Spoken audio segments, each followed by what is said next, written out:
Hello everyone, Blue Star Saber here once again to do another One Piece chapter review. Chapter 1088, the final lesson, which will be my last chapter review for about a couple of weeks, as I will not be back, as I'll be going on holiday for at least quite a while. I won't be back until 2 weeks. But yeah, anyway, on to the chapter review itself. Before that, there's the colored cover spread that Oda done that ties into the movie, which has the Tomorrow Studio X Netflix, which I assume is like the studio that's working with Netflix for the live action adaptation that will be happening at the end of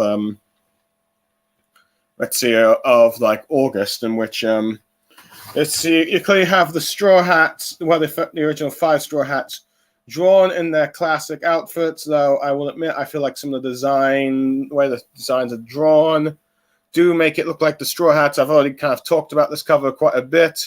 You see many characters that are going to be prominent in the East Blue Saga: Shanks, Kobe, Buggy, Kuro, Garp, Hawkeye, and Arlong, as well as Axe-Hand Morgan. Okay, granted, Garp's only really in a cover story, and that's, I think, happened after East Blue or just as East Blue was ending. But but we know that Garp's going to be in the show due to the trailer. As a result, I remember discussing with Lucky Chi about this, that Don Craig was not here, so or neither was Seth. Let's see, but I believe Seth is going to be in the show.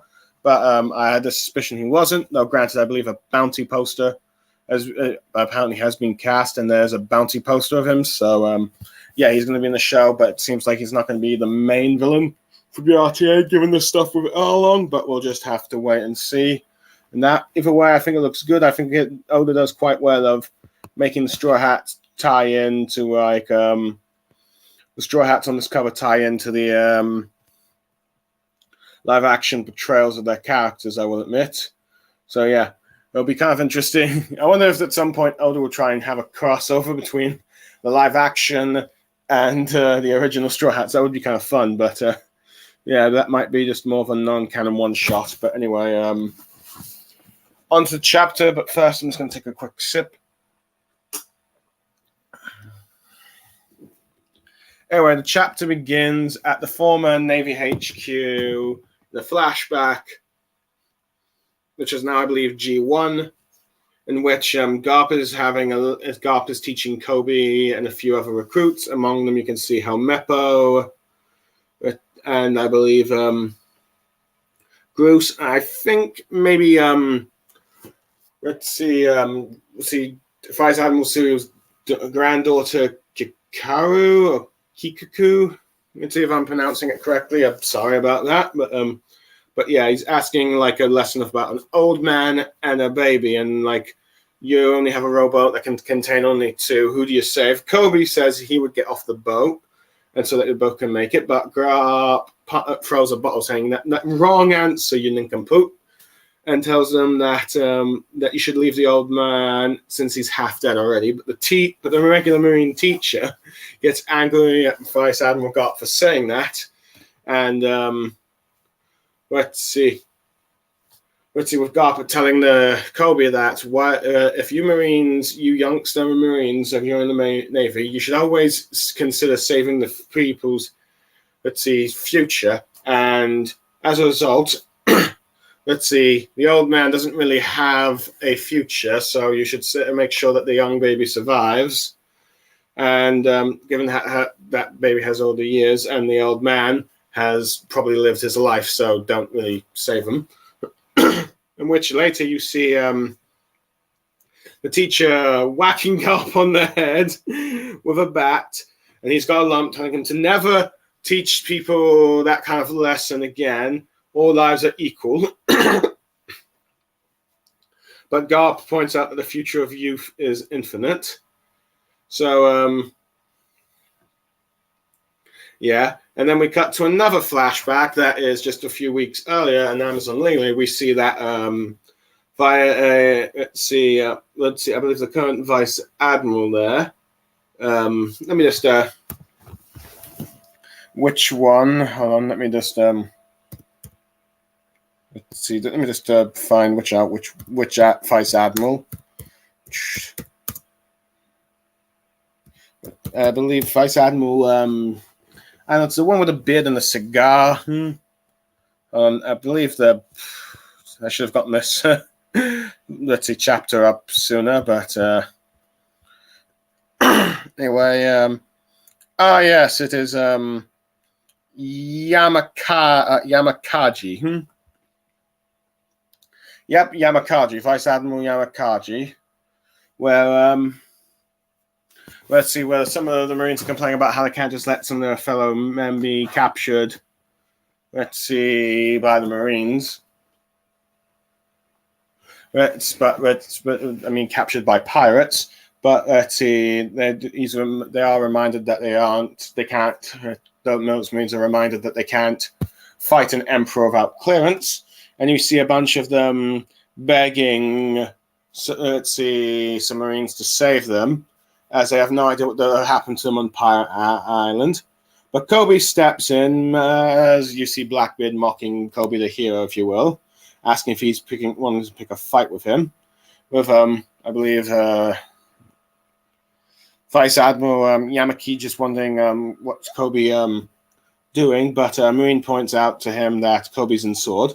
And Kobe says that if you're willing to trade the battleship and the 800 sailors aboard, let's see, you can have him as a captive, in which you have many of the Marines crying that Kobe would do this for them. And Blackbeard is less laughing at this, thinking that Kobe's set a high price for him. So, but he ends up just taking the deal anyway. So, yeah. Okay, in terms of the two flashbacks,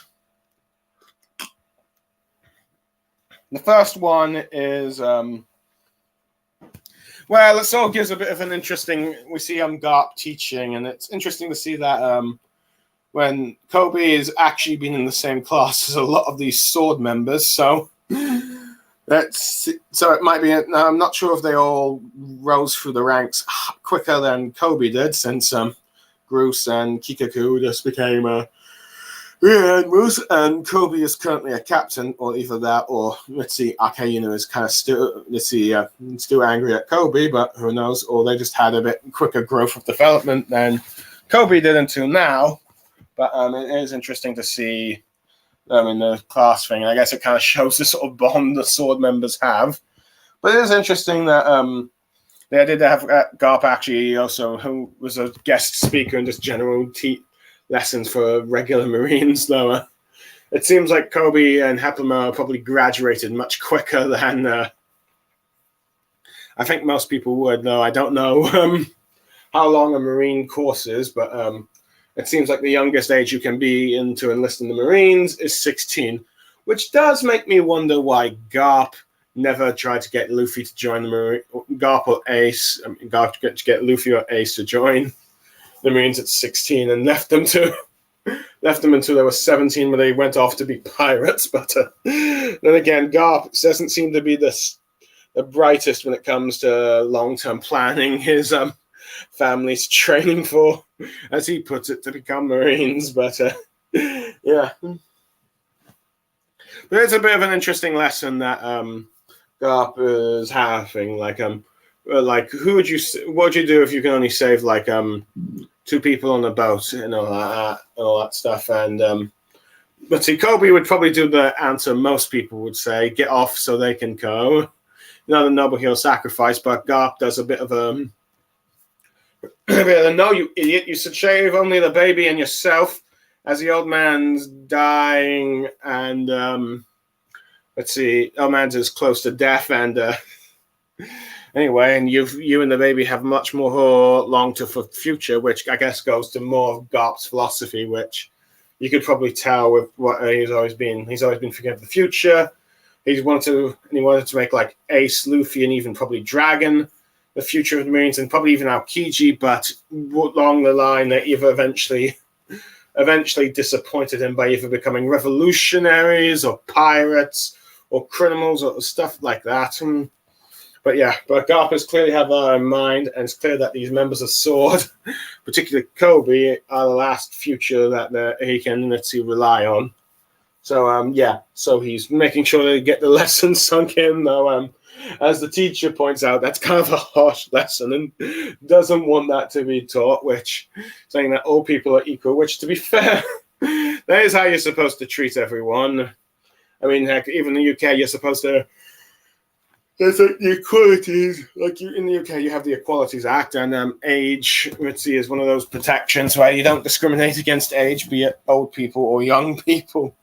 But I can see Garp's logic in that the young are like the future, and that's the ones you should prioritize. So, yeah, I think I even joked on the Lucky Cheese stream that Garp is being Bernie Sanders. Well, granted, I don't think Bernie Sanders would throw old people on the bus, but yeah. Now, granted, it'll probably be now clearly this first page of a flashback is clearly foreshadowing for the events to come. Let's see at the end of this chapter, which I will get to. But yeah, anyway, we finally got a bit of the other page is interesting as we finally got an explanation of how Kobe was captured by Blackbeard. Rather than Blackbeard taking by force, let's see, he had already captured quite a fair share of Marines, and Kobe being the selfless hero, and maybe perhaps even thinking about how one Marine captain for like 800 Marines, that seems like a fair trade. So in many ways, you could say Kobe is taking the sort of lesson Garp is saying and also applying to his own heroic sacrificial nature, if you will, as he's offering and all that stuff. But yeah.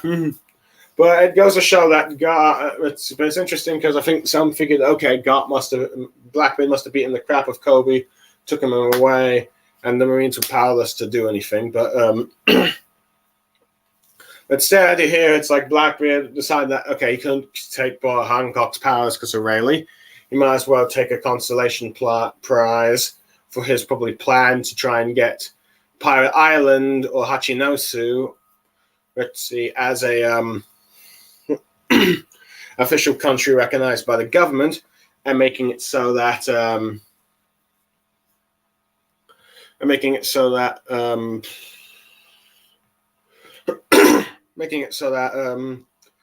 he has hostages to do a trade for it. But yeah, and it goes to kind of show you just how powerless some Marines really are when when a Yonko gets involved unless they get permission, which I wouldn't be surprised if after the events of Egghead incident, the Marines might give more leeway to the Hatsuritsu call, given how the Yonko all on the move for the One Piece, but still. We'll have to wait and see. But it is interesting. In many ways, Luffy is breaking the status quo while being an emperor, so yeah. But it is interesting to learn that the Vice Admiral did not know that Kobe was directly a member of Sword until told to, but it's like so it seems Sword members, while probably well known, it doesn't seem like they're all identified, or at least not everyone knows who's a Sword member is just yet. But I can probably see him in his mindset. It's like, okay, yeah, sure, let Kobe do this trade. And it is interesting how Blackbeard, despite mocking Kobe for being the so-called hero, of course realizes that. Does realize that having Kobe as a pretty willing sacrifice is a much probably better bargaining than just like 800 random Marines. So yeah, now granted, he does not, of course, realize that Kobe is a sword, but the Vice Admiral does and says, you know what, this is a fair trade. I can just disavow Kobe. So yeah. But yeah, I think it gives a bit more cred to Kobe rather than just like, he was weak, he got captured. So no, he volunteered and gave himself up, because I know that some people have been ripping on Kobe for the last chapter, and when the chapter when he got revealed to be kidnapped, there were people mocking him there. Anyway, we cut back to the present day on Hachinosu or Full Lead Island, depending on which translation you prefer between Viz and the Japanese. Who knows? It's up to you. But you get the Marines panicking that a giant hand is about to grab their ship. And despite they cannot do anything, even with cannons, so they're trying to evacuate. You see Tatsuki here telling everyone to prepare abandon ship or get below and get everyone below deck up here and get them to all protect the civilians or, all the slaves that were captured. I believe you have, I believe this is Kujaku. Okay, it's her name's Kujaku. I got the naming wrong, people. Sorry about that earlier. I thought it was Kikuku, but yeah. Must have been thinking of someone else. But we cut to Pirate Island as Garp is still recovering from the stab wound he has. Let's see. I'm realizing that if that huge hand comes crashing down, all the civilians and Marines will be crushed at once. Or at least I think that's what Gru. No, that's my mistake. Hepelno saying it, so they're wondering what they should do as they ask Vice Admiral Garp to do that. But Garp says that those boys can save them, which surprised all three of them and telling them they've been given an opportunity. He tells Kobe to destroy the hand of that island monster, but Kobe is shocked because it's too big and tells Rear Admiral Goose to protect the ship from the falling rubble and Lieutenant Commander Hepona to make sure those two aren't messed with and prevent any interference. But they're all trying, before they could all protest, Garp says that be decisive and make snap judgment of this and tells them to fly, which I don't know if he lift them up himself or if they all just jumped. Probably just jumped. And it's following, yes, sir. So they did the Sleepy Nine walk. As at least that's what I'm assuming, or they just did their just powered up jump. But you got all the Blackbeard pirates realizing Kobe's on the move, thinking that they are useless without Garp, and thinking that Kobe's got cocky because of his hero title. So they're all chasing them. Let's see. With Bruce asking Kobe, do you have a bomb or something to break? But Kobe says no, he doesn't. And let's see. You have let's see. I believe you have on as you see. I believe it is on. Let me just get it up. Oh yeah, Avala Pizarro. Avala Pizarro just still grabbing the hand, ready to crush the battleship, but a pirate fires a cannonball, and Himpolo, remember what Gar says, Ritzy takes the cover of the cannonball, gets blown up, but still survives afterwards. With Kobe concerned to his friend, but Bruce reminding him that he needs to turn forward. So, yeah. Before we cut to the next scene, I'm just going to give my thoughts on these bits here. I do like how Garp is just... I do like how the stakes of this... let's see, of this giant hand going on a ship has gotten everyone panicked, realizing that they don't. This is and it also kind of shows just how deadly this devil fruit is.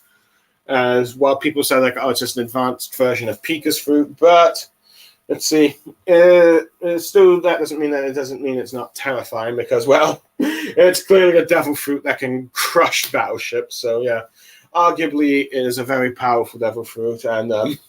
Normally, Marines are helpless, at least with the Ritzy ship by itself, which I wouldn't be surprised that this bit here makes me predict that you're probably going to get that Frankie versus Ritzy Pizarro battle, given despite their similar styles thing. You're probably going to have Frankie with the greatest pirate ship in the world, the Phantom and Sunny, against an entire island. I wouldn't be surprised if the Sunny had some upgrades that will probably match the bounty poster, which I think some people are predicting that it's going to become some sort of mecha with the help of Dr. Vegapunk, but we'll have to wait and see on that end.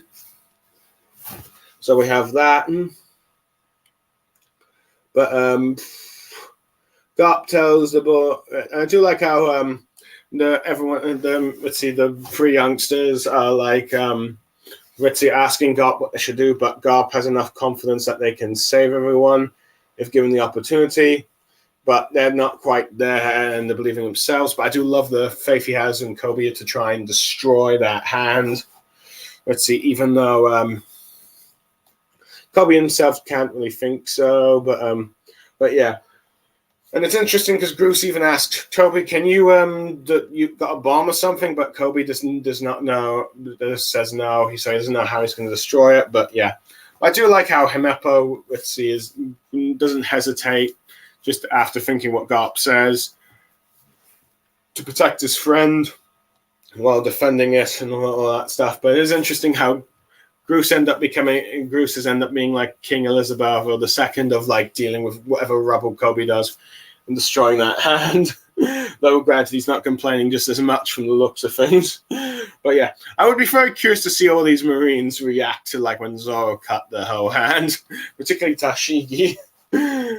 But yeah, it's interesting that the Blackbeard pirates emphasizing the fact that people in many ways I can see them being like some of the more Kobe skeptic fans, like, oh, your hero title means nothing. You just got lucky, punk. But yeah. Anyway, you got, let's see, the scene of course cuts to Garp and Aokiji with him asking where he's going with all those wounds. But Garp calls them scratches. Aokiji says that I'm saying it out of concern, with Garp just saying you're too soft to his old pupil as he whacks him, which is quite impressive, shocking the Blackbeard pirate grunts, and then Garp goes straight to Avalo Pizarro as Skullhead, part of the island. Let's see, shocked why Garp is coming this way, but wondering why he isn't concerning his own ship. But Garp does an impressive feat of Galaxy Divide, a huge punch that splits the Skull Island's face into two. Well, it doesn't be completely destroyed, because I think it's got to stay around until like the Straw Hat that's going to fights him later, which I am convinced, of course, like I said earlier, it's going to be Frankie. But it clearly does a lot of damage that it shocks the Blackbeard. Good. And you can see blood crossing from like halfway from Pizarro's face. Let's see, Kobe and Bruce realizing that the opportunity it's now Kobe to do his things, as he realizes he will live up to Garp's expectations. Let's see, with just you've got granted, of course, the skull isn't completely destroyed, though I wouldn't be surprised if Garp was in his prime, it would probably be destroyed. But he's clearly hurt. He's going like, ow, you son of a gun.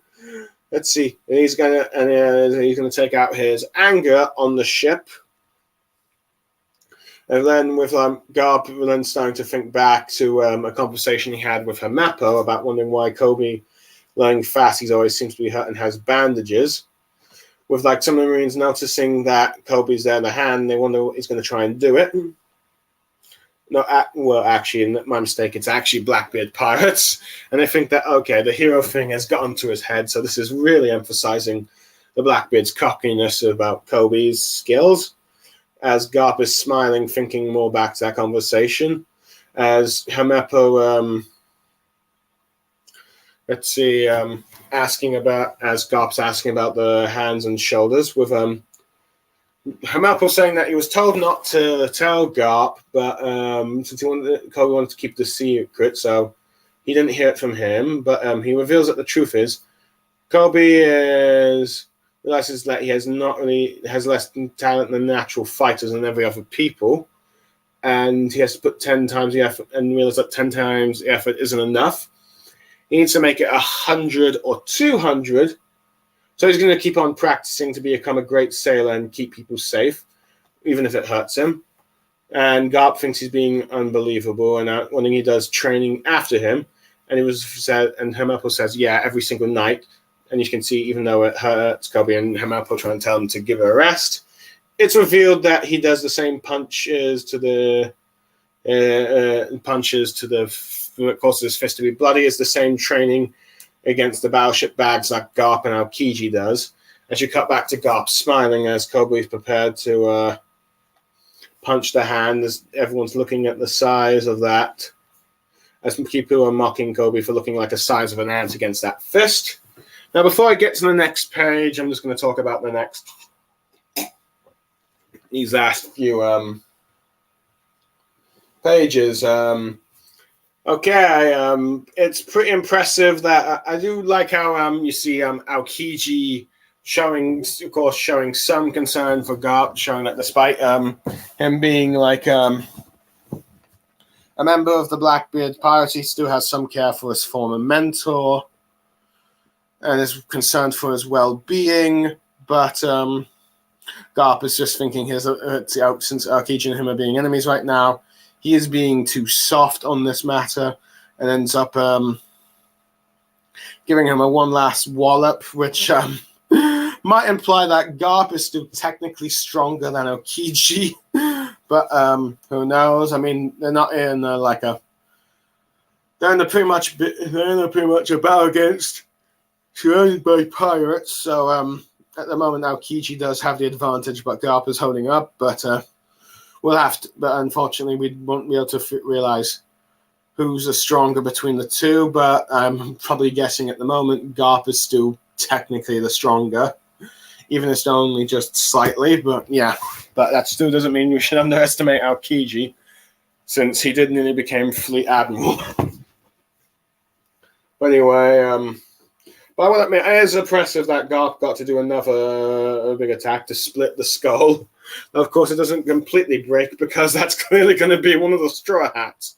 And I think, like most people are guessing, it's probably Franky, unless you're going to have Sanji do it, which would be impressive, but I think people would mock Sanji for doing something that Zoro already did ages ago. Though it would be kind of cool to see Zoro do it again, but I think it's going to be Franky.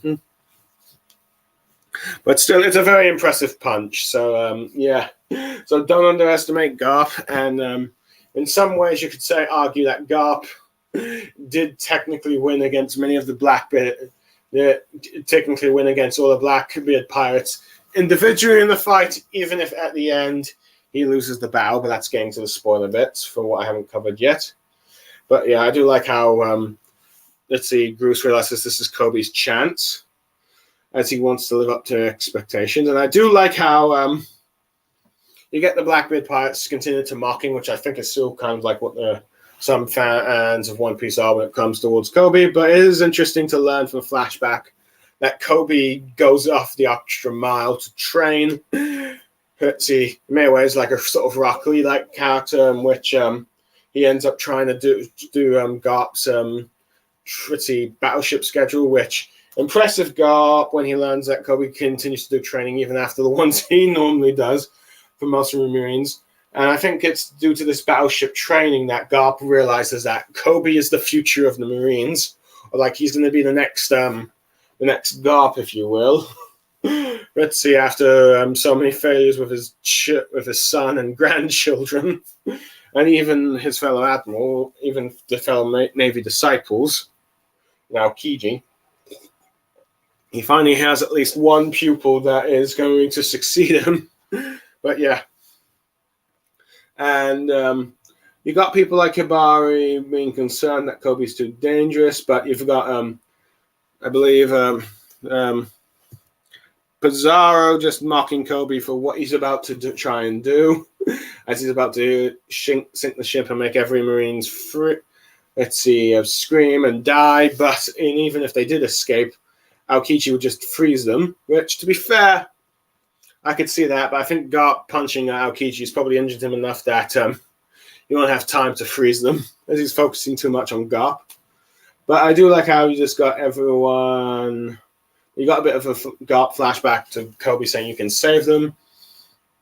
You've got people like Kuchikacha telling everyone to abandon ship.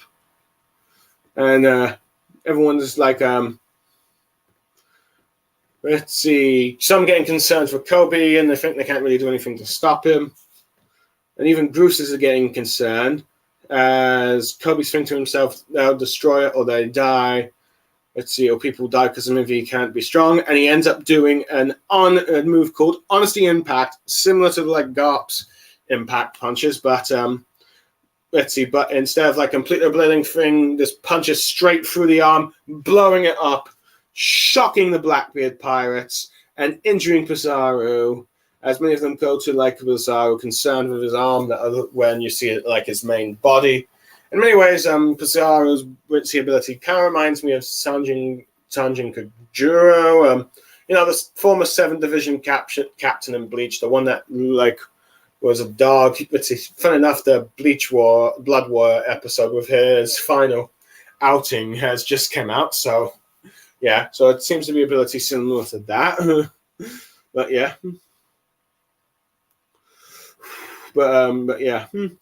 You've got so it's like everyone's like being impressed, but it's like because of that huge punch with you pretty much like have Shiki just shocked, Hibari just closing his mouth, Dritzy getting teary-eyed about how incredible that was for Kobe, with many Marines cheering Kobe but also panicking the rubble.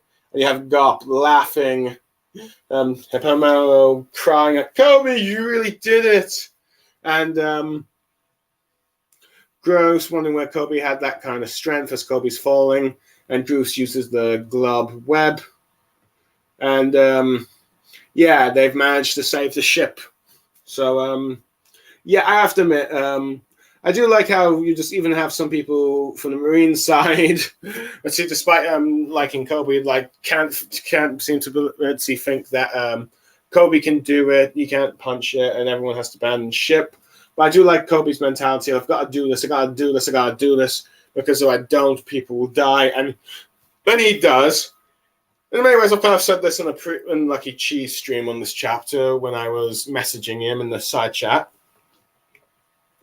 I was like, in many ways, Kobe, this is to me Kobe's Konohamaru moment where, hey, Konohamaru had a moment in the pain arc. But I think this honestly feels like much better because Kobe is being more built up to be the future of the Marines, or at least the Marines when they reform after the Celestial Dragons have been defeated.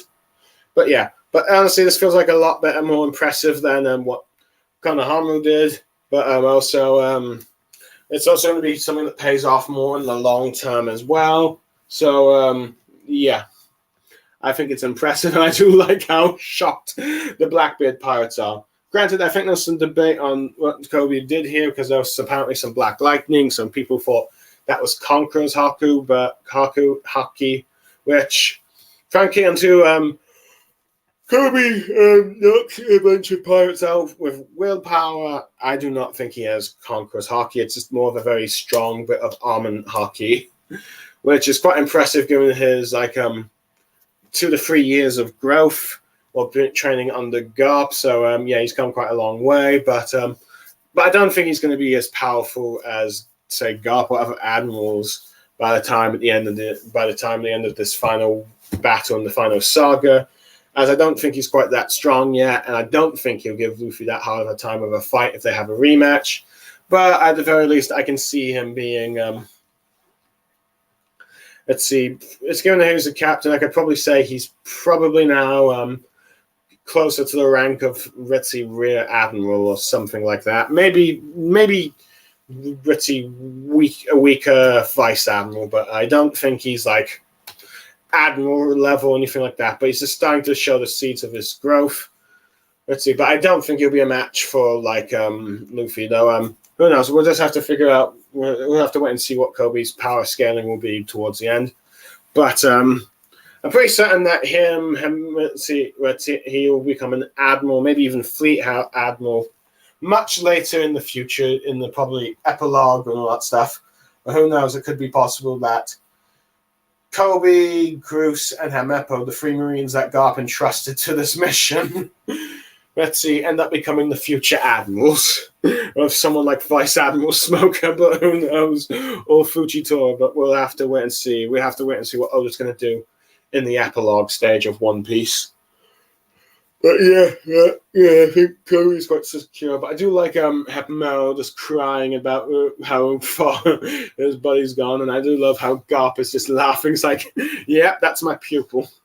I do like how Groose is able to use the glob web to capture the hand. So yeah, it shows his own skills and all that stuff. But yeah, but anyway, cutting to the next scene, you have Hamepo praising Kobe, grabbing him, thinking that it's amazing how he really did it, and how he split that huge mountain of an arm. Let's see, and you have, I believe, others thanking Groose for saving them, as his clay spider web ability grabbed the arm, so Well, but that was a pretty impressive ability, and I can see him being quite a dangerous threat in the future. You got people celebrating and cheering, thinking that they just need to get Vice Admiral Garp on board and they're all clear. We've gotten people thanking Kobe and cheering his name.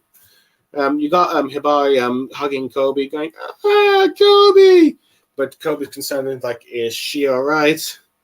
Everyone just thanking Kobe, forgiving Kikaju. But anyway, you have Shigi contacting Garp as he says that the rescue mission for Captain Kobe is complete. With Tashigi saying to Garp that they just need him to come back quickly and all that. But Garp says that tells him to get away from the island, which shocks Ritzy and Pell on the others, as he would say they will manage on his own. Their safety is their top priority here, but they try to saying that that's correct. But I just trying to start to see teary eyes for quite a few of the Marines, particularly Hibaki, let's see, Kobe, maybe Kikaju, but you're definitely seeing Gar in Groose. But Kobe tries to ask them to turn the ship around, but Groose stops him, but realizing that what Garp's doing, and he was there for that lesson at the beginning of the flashback, so he knows what it is. But Garp says one day what happened here will be a major threat to all pirates, so they tell them to keep moving forward, and declares all of them, those Marines that soared there, that all of them are the future of the Navy. As he closed down the thing, as we see Garp is seemingly impaled by one of Aokiji's ice, as you see all the Blackbeard pirates surrounding him. None of them look happy. They all looked annoyed or angered. Let's see, I think I even see like Son Wolf. Let's see, granted it's a bit hard to say with at least with the, let's see, Fasco's shot, because he's still kind of smiling, but I think the look in his eyes looks really menacing. But you can't, the only eyes you can't see is Aokiji's, because he's got them all covered in that shade of black. Whenever like a serious moment is gone, you just have a character that just only just carefully stares down. As Garp is smiling as he's slowly being freezed, as the chapter ends with a narration saying that the next day's headlines, as was followed, they spoke of the safe return of the Navy's young hero, Captain Kobe, as well as the disappearance on the pirate island of the legendary Vice Admiral hero, Garp. And talks about how, and as well, that the incident which Straw Hat Luffy, Emperor of the Sea, barricaded himself within the future island Egghead, as you see marine ships of all sizes heading towards the island, ending the chapter. Okay, first of all, I do like how Pell was able to grab Kobe and get him to safety and just saying, "Kobe, you're amazing!" and all that, and how he split a mountain just being impressed with his like best friend, if you will. And you get other Marines celebrating for saving them. But with them all and yeah, I do like that little moment where Hibari's just like going, Kobe, which yeah, if those who are like Kobe and Hibari shippers, I think that might be a moment you enjoy, and it's kind of like the sort of like let's see, just her just being so like, I'm just so glad to see you. But I do like how Kobe's just like, I'm fine. As this kind of reminds me similar to like Sabo and Kola a bit earlier. But yeah. But I do like how they're all just like, no, they succeeded in their mission and want Garp to just hurry up and get out. But I do like how Garp is just quickly messaging them that just tell them to get away. And they're like, what? No. But particularly Kobe protesting. But I do like how Prince Goose understands, even though he's crying himself about it. But but I do like how Garp says that he'll just get out on his own. But I think they all realize that Garp's not going to make it. He's going to be staying here captured by the pirates. So yeah, despite what's going on. But I do like Garp saying that all of you are the future of the Navy, which it seems like he was paying attention to Princess Gru's message earlier about the future of the Navy, and is he wondering if is he a part of the future Navy as well, in this being jealous of Kobe? But no, he's also a part of the future, even if Kobe might be the leading figure of that future. But Garp is like, all these sword members are going to be the future of the Navy, and I wouldn't be and maybe even Tashigi as well. We'll have to wait and see with Tashigi, but yeah, but who knows? But I can definitely see Tashigi being a vice admiral by the end game. But it will be probably interesting because probably all these Marines, in particular in Sword, are probably going to eventually oppose the Celestial Dragons. We'll have to wait and see, or at least Akaino's, let's see, absolute justice when it finally gets to a tipping point. But we'll just have to wait and see in that bit. But yeah, but I do like how Garp's doing the standard Will of D laugh, even though he might be just facing his end. Though, granted, I do not think Garp is dead yet because, let's see, as we have, given the fact that we had the Soul surviving the ice thing, which is arguably the first real, only one of the few controversial things about this arc, about him being still alive. Given we know that, it probably means that Garp is still alive as well. But it's interesting to see Aokiji just coldly just staring down. It's like probably having a somber moment that he is just what he's about to do to his mentor. In many ways, it kind of reminds me of like Jirai and Pain. It's like, despite the fact that Pain saw Jirai as his enemy at this point, he still had enough respect to realize that he was he fought well and that he could have beaten him if he found out his weakness, possibly. And I'm thinking that Aokiji's probably thinking similar thing, is like, if it wasn't for the pirates around here, you probably could have beaten him.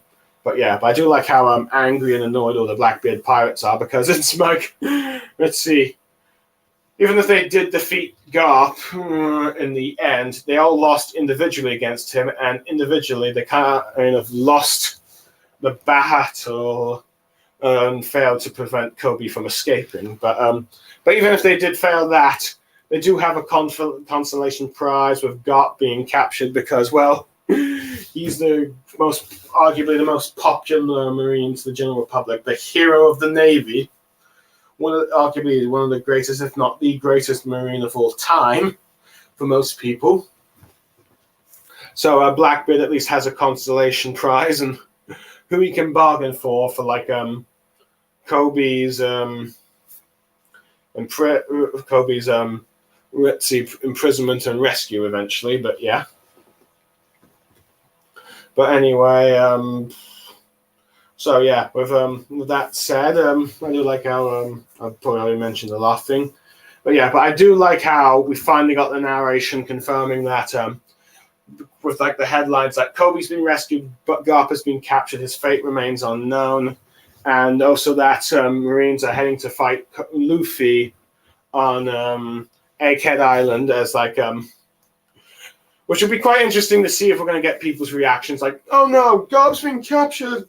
Oh no, let's see, Garp's been captured. What do we do? But it's like, oh no, let's see, Vegapunk's also been captured by, let's see, Luffy, that dastardly villain. And I think I remember seeing Garen Line reviews commenting that probably some people might blame Luffy for Garp's capture, since resources have been focused on him rather than rescuing on Garp. But who knows? But I wouldn't be surprised if the imprisonment of Garp does start to affect like Blackbeard's plan enough that the whole exchange thing might just work with the Pirate Island. We'll just have to wait and see. It really depends on what Garp is going to do for what Oda wants to do for Endgame with the Blackbeard Pirates. But I'm pretty certain the world government's the final opponents. But yeah. Other than that, I do like the fact that we are cutting back to like the Marine ships at Egghead Island. Means that we are finally, after 10 chapters, heading back to like Egghead Island, which I think is arguably a volume's worth and probably just about enough time to be away from the Straw Hats and all that stuff. And now we're finally getting back to them. We've seen all the stuff we needed to see, like Kid versus Shanks, Law versus Blackbeard, let's see, Sabo's mission in the, let's see, Marine Drills in the Leverly, and Garp fight, and Garp and the Sword Marines, and a few other Marines fighting Aokiji and some of the Blackbeard pirates, rescuing Kobe. Oh yeah, I think Garp's right-hand man, Beauregard, was in the last chapter.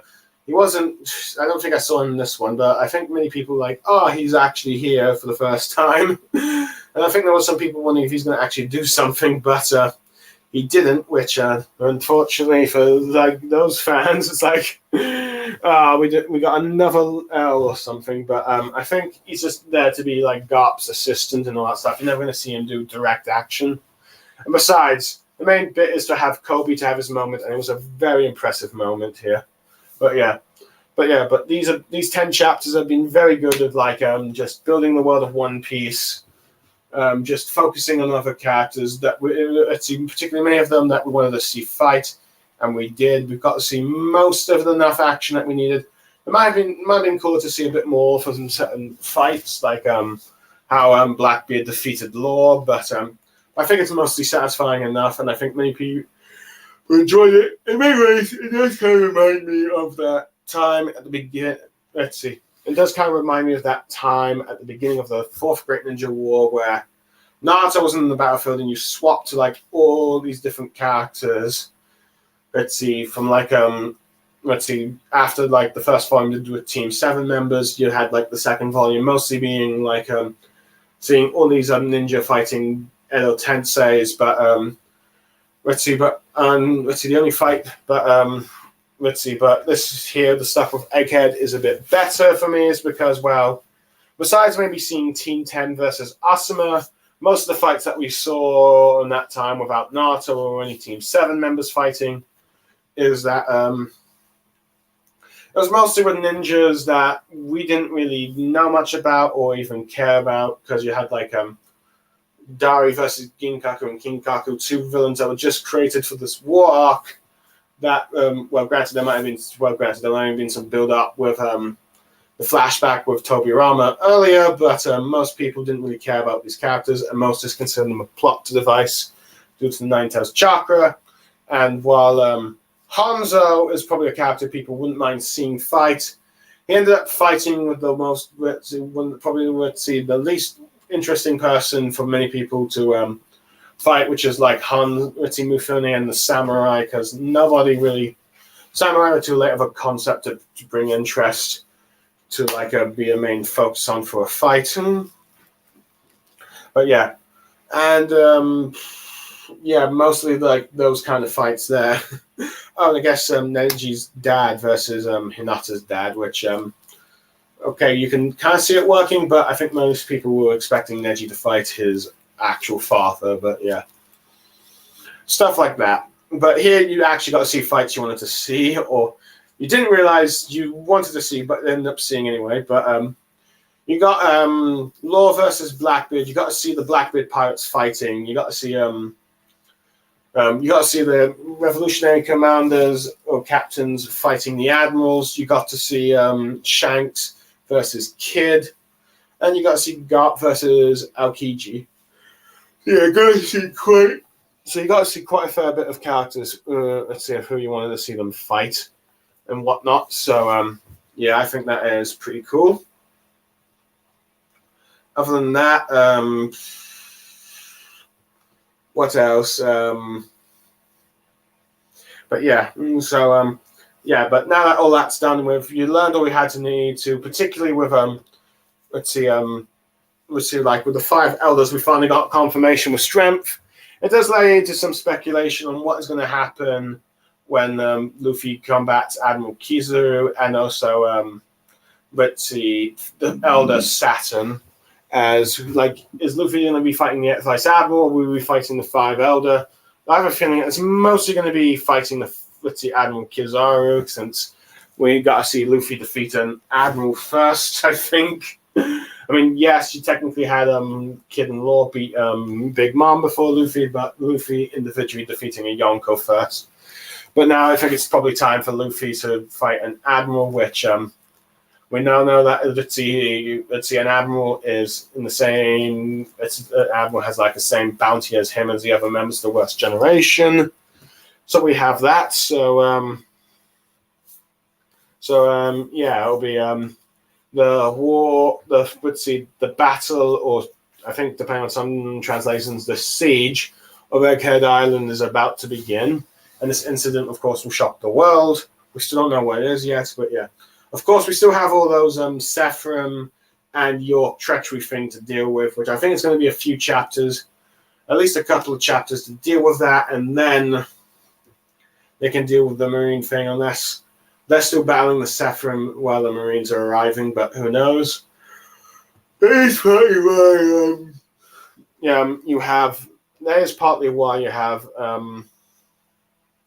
I think, those are Mark III Paphistas brought about by, I'm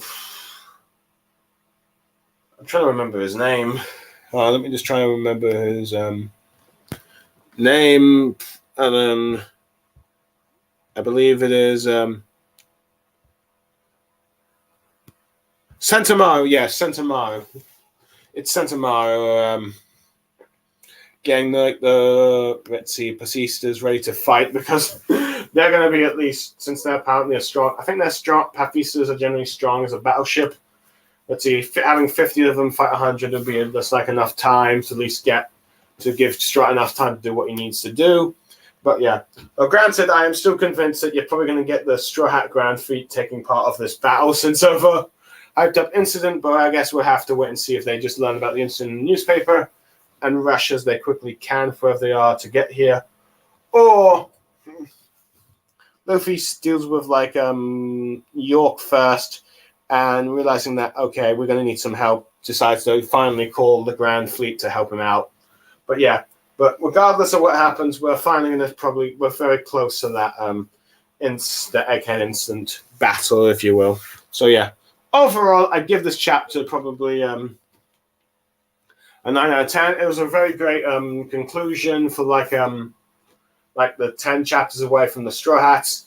You had hope for like the Marines with Kobe, but also having sort of a bittersweet, tragic loss and the loss of their mentor, Garp. Which I consider the Marines Jiraiya for One Piece, if you will. But yeah, they're also learning just how hard Kobe is trained and how that training has paid off.